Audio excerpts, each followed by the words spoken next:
Okay, we're going to go over lesson 11-7, the area and volume of similar solids.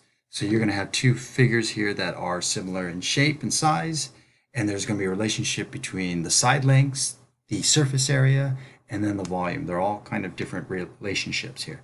I drew two pictures here. I drew a little cube here and then a big Rubik's Cube here, and I just wanted to show just two similar figures here. And just by calculating things, you'll be able to see the basic breakdown of the formulas. The side lengths, this was just one space up. This is 1, 2, 3. It is a side 1 to 3. And if they ask for the similarity ratio of these two figures, it would be 1 dot dot 3. The surface area, that is like this has a space of 1. It has 6 sides to this, so 1 times 6. This has a surface area of 6. The bigger Rubik's Cube, each side here is 1, 2, 3, the area 4, 5, 6. It has an area of 9, and of course, there are 6 sides to a Rubik's Cube there, and so 9 times 6 is 54. And so if they ask for what's the area ratio, you could say it is 6 to 54, 6 to 54, which by the way reduces down to 1 to 9. And then finally this new one, the volume. How many cubes do you see in this little cube? Well, there's 1. How many cubes make up this Rubik's Cube? There's 3 times 3, which is 9, times another 3. 9 times 3 is 27. There's 27 of these little cubes that make up a Rubik's Cube.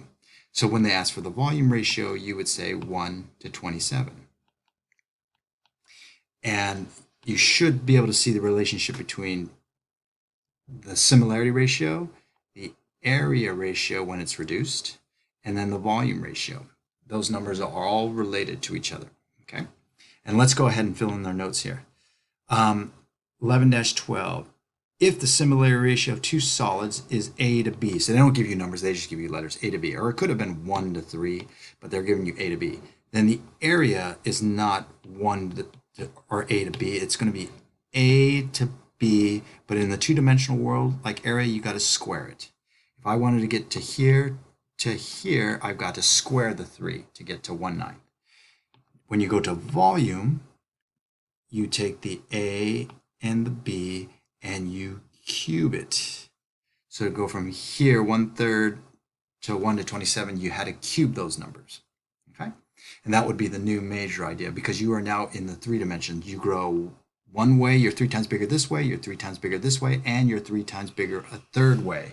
And that's why you cube it. All right, number 1 here. Are the two cylinders similar? It's just a question here. And in order for two figures to be similar, everything has to grow at the same rate. Cylinder really has two types of measurement. It has a radius and it has a height. So we want to see, do they grow the radius and height at the same rate?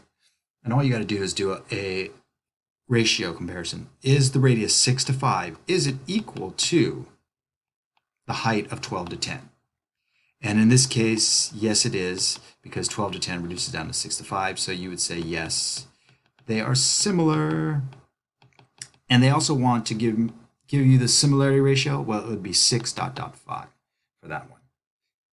All right, let's move on to number 2 here. Whoa, what happened there? It says, find the similarity ratio of two similar prisms with the surface area of 144 and 324. This is, I'll just write area here, area ratio. Okay, so it doesn't really matter what the picture is. You're just doing a comparison, and you're going to get the ratio here. This is 144 to 324, and we want to figure out the similarity ratio. Instead of squaring, we do the opposite of squaring, and we would take the square root. Square root. And the square root of 144 is 12. Square root of 328 is 18. This can also reduce down to 2 to 3. So the similarity ratio is, the best answer there is a reduced 2 to 3. Now you could have reduced at the very beginning here. 144, 320 is also reducible. It is 4 to 9. And then when you take the square root of 4, you get 2. Square root of 9, you get 3. Okay? Okay, we're now going to do number 3 here. Um, the volumes of two solids are 128 and 250. They're two similar solids, I should say. The surface area of the larger one is 250. What is the surface area of the small one?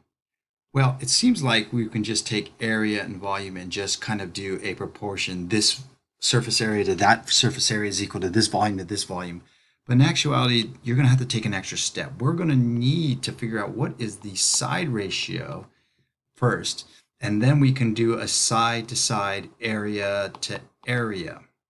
But we are starting with the volume. So what we got to do is deal with this volume ratio and go back and get the side ratio. So this is the volume ratio, 128 to 250. And then we want to convert that to the side ratio. What is a side compared to a side? Well, what we want to do, these two numbers are pretty ugly. Let's just reduce this. If you reduce this, divide by 2 on the top and the bottom, you get 64 to 125. To go from volume to the side, you've got to cube root it, because volume is a three-dimensional concept. And this actually, what number times itself 3 times is 64. What number times itself is 125? Well, it is 4 times 4 times 4 is 64. 5 times 5 times 5 is 125. So this has a side ratio of 4 to 5. Now we're going to use that 4 and 5 to help figure out the surface area that we were looking for. So it's 4 to 5 here. And now we're going to figure out the surface area. We'll call that x. What we'll do here is we'll say the side or similarity ratio, and we're going to make it equal to the area ratio or surface area ratio. We'll say 4 to 5 equal to small x to 250. Don't cross multiply just yet. In order for the sides to equal the area, you've got to square them. Okay, and then once we do that, 16 to 25 is equal to x to 250. This thing will end up being 160 meters squared. This is, again, a kind of a two-step process. You got to first get the side ratios. With the side ratios, then you can figure out the unknown area.